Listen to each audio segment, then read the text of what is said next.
नमस्कार, मी डी.टी. आंबेगावे. आपण पाहत आहात सत्य पोलीस टाइम्स. प्रकाश आंबेडकर यांनी मनोज जरांगे पाटील यांना काय सल्ला दिला? मनोज जरांगे पाटील यांच्या उपोषणाचा आज 4था दिवस आहे. जरांगे पाटील यांची प्रकृती ढासळल्याने त्यांना अखेर औषधोपचार घ्यावे लागले आहेत. त्यांच्या नाकातून रक्तस्राव सुरू झाल्याने काळजी व्यक्त केली जात आहे.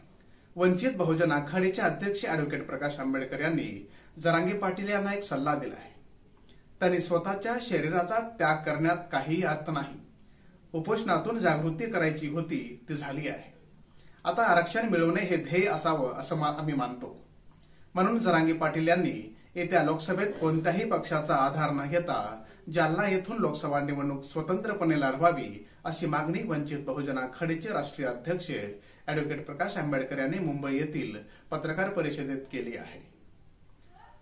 आम्ही जरांगे पाटील यांना निरोप पाठवला आहे की त्यांनी हा लढा स्वतःच्या शरीराचा त्याग करून घेण्यात काहीही अर्थ नाही. उपोषणातून जागृती करायची होती, ती झाली आहे.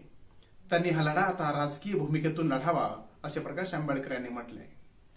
कोणत्याही पक्षाच्या आधाराने लढले तर त्या पक्षांची बंधने येतात आणि बंधने आले की गरीब मराठ्यांचे प्रश्न लोकसभेत मांडता येणार नाही. त्यामुळे जरांगे यांनी स्वतंत्रपणे निवडणूक लढवावी असंही प्रकाश आंबेडकर यांनी म्हटले. गरीब मराठ्यांचे आणि ओबीसीचे ताट वेगळे हवे. पक्षाच्या वतीने आम्ही भूमिका जाहीर केली आहे की ओबीसींच्या ताटात मराठा समाजाला आरक्षण देता येणार नाही. तसं झालं तर टिकणारे आरक्षण मिळणार नाही. म्हणून गरीब मराठ्यांचे ताट आणि ओबीसीचे ताट वेगळं असावं अशी आमची भूमिका असल्याचेही आंबेडकर यांनी म्हटले.